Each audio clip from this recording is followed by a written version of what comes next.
सो JEE mains 2023 का AP का ये भी एक अच्छा क्वेश्चन है। If A1 A2 A3 AN B and AP A7 दे रखा है तुम्हें 3, A7 3 है, ठीक है। अच्छा A7 होता क्या है, nth टर्म ऑफ AP क्या होता है, A plus n minus 1D।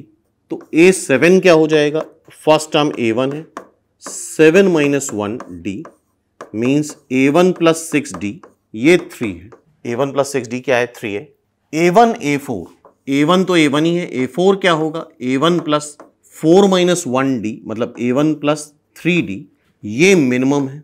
And the sum of first n terms is 0। इस AP के n टर्म्स का सम 0 है।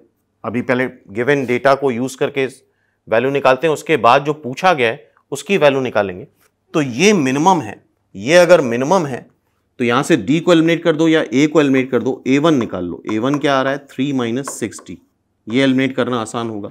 यहां पे रख दो 3 minus 6D, 3 minus 6D plus 3D, तो यह आ जाएगा 3 माइनस 6D, 3 माइनस 3D।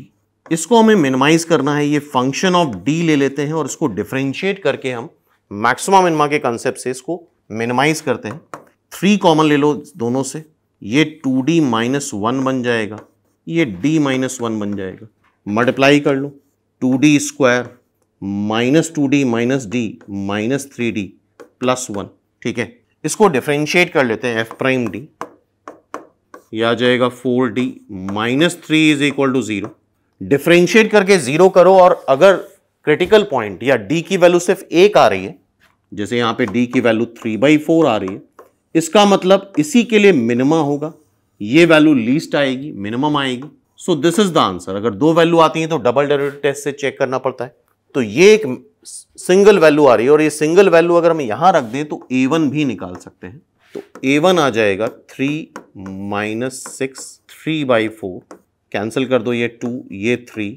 सो A1 आ जाएगा 3 minus 9/2, 6 minus 9/2 minus 3/2। First term minus 3/2 आ गया, कॉमन डिफरेंस 3/4 आ गया। सिंपल, क्लियर है बात। अब हमसे पूछा क्या गया, n फैक्टोरियल, n भी निकालना है। तो उसके लिए क्या दे रखा है, sum of first n terms is equal to 0।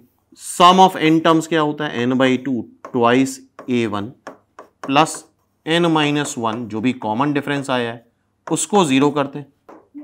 n obviously 0 नहीं होगा, नंबर ऑफ टर्म 0 नहीं हो सकते।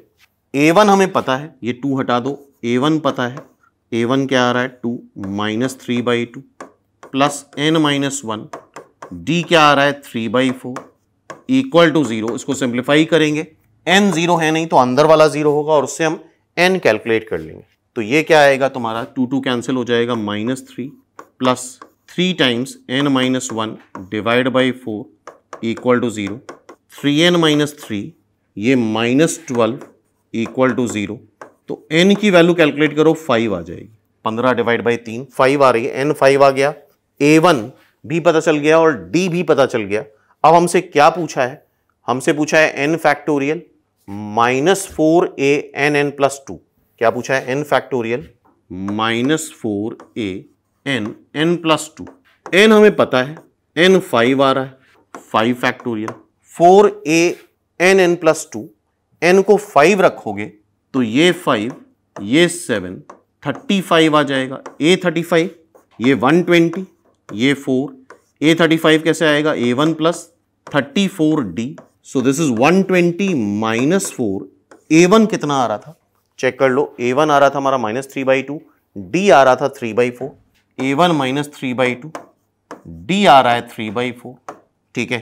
तो यहां पे हमने सारी वैल्यू रख दी, A1 की वैल्यू रख दी, n की वैल्यू रख दी, D की वैल्यू रख दी, और इसको जब पूरा प्रॉपर्ली सॉल्व करोगे तो यह आ जाएगा तुम्हारा 24। सिंपल सा 4 कैंसिल हो जाएगा, 24 इज द आंसर। ये 4 कैंसिल हो गया, ठीक है। इसको मल्टीप्लाई करेंगे 102, पूरा कैलकुलेट करने पे 24 आंसर आ जाएगा। कैलकुलेट करके देख सकते हो, न्यूमेरिकल कैलकुलेशन एक बार अपने आप करके देख लो। 24 is the answer, D is the answer. तो आई होप ये क्वेश्चन क्लियर हो गया होगा।